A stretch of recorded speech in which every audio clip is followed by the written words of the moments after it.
Muhammad SAW viralkan kepada orang-orang yang kehidupannya fokus mencari kemapanan dan kenyamanan dunia, pengen mendapatkan limpahan dari harta benda, emas, perak, kalau sekarang mungkin uang, aset, dan sebagainya, pengen punya kendaraan yang mewah, pengen punya lahan yang cukup luas, pengen punya hewan ternak, kebun, dan sebagainya.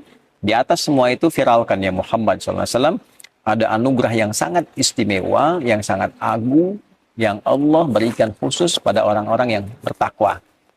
Nah, apa hadiah yang Allah berikan itu?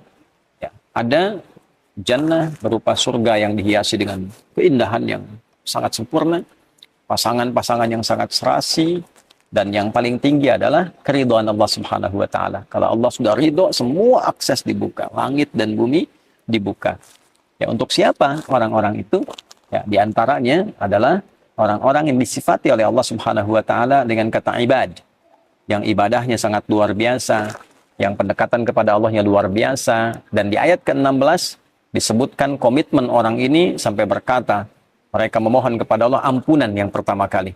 Alladzina yaquluna rabbana innana amanna faghfir lana dzunubana. Ya Allah, kami berikrar bahwa kami beriman kepadamu, maka dengan iman ini mohon ampuni dosa-dosa kami. Ya, ampuni dosa-dosa kami. Jadi yang didahulukan oleh Allah ternyata amalannya adalah permohonan ampunan. Nah, ketika mereka ingin mempraktekkan itu, di ayat ke-17-nya disifatilah dan digabungkan sifat ini dengan 4 amalan utama. As-sabirina, as-sadiqina, wal-qanitina, wal-munfiqina. 4. Yang kelima, wal-mustaghfirina bil ashar.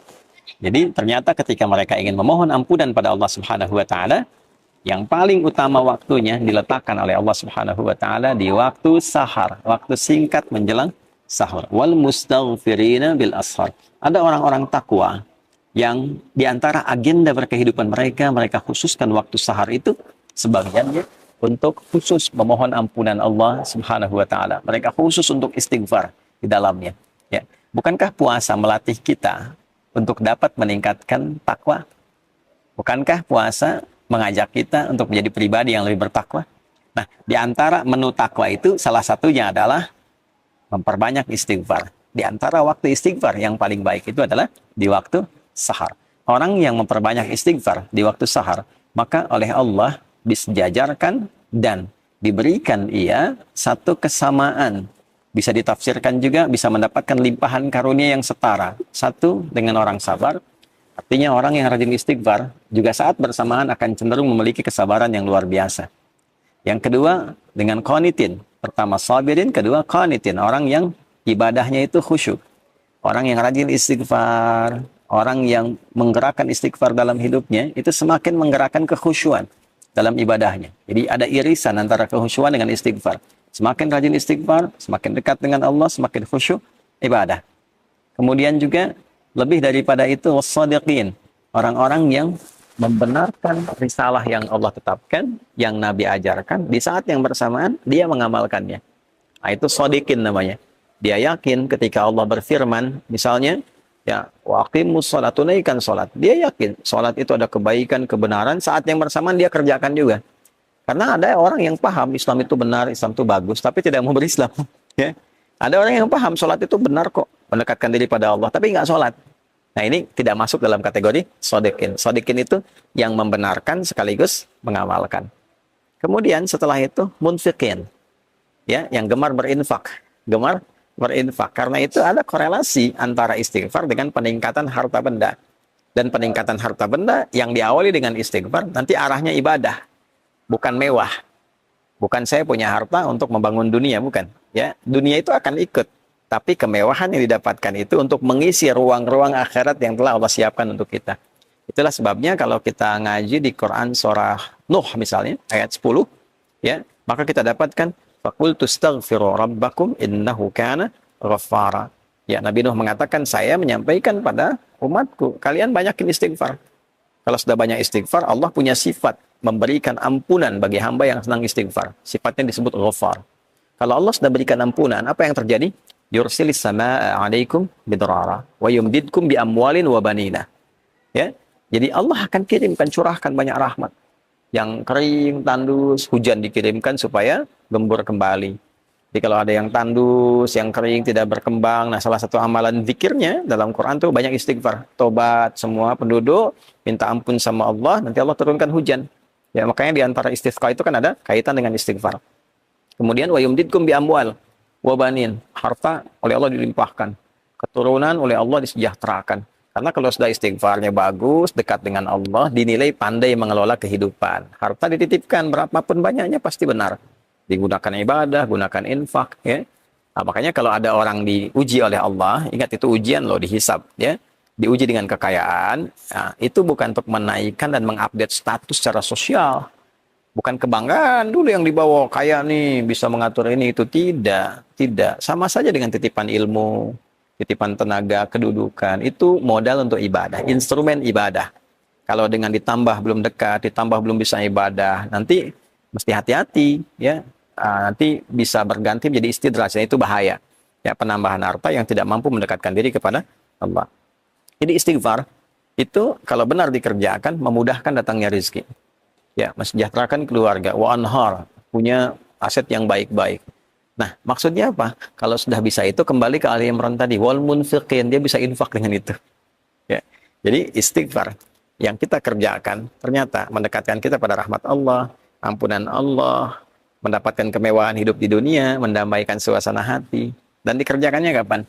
Ya, bil ashar, di waktu-waktu sahar. Kalau kita dapatkan itu di Quran surah ke-51 misalnya, ayat 18. Itu kan rangkaian dari 15 ke 18. 15-nya menunjuk amalan orang takwa. Innal muttaqina fi jannati wa 'uyun, akhidhina ma atahum rabbuhum, ya, innahum kanu qabla dzalika muhsinin. Kanu qalila minal laili ma yahja'un, sampai 17.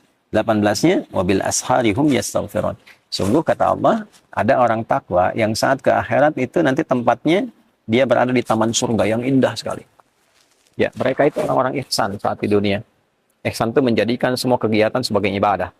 Di hadis Muslim nomor hadis ke-8, anta'budallaha ka'annaka tarah, fa illam takun tarahu fa innahu yarah. Engkau menjadikan semua kegiatan sebagai ibadah karena Allah. Makannya ibadah, minumnya ibadah, kan?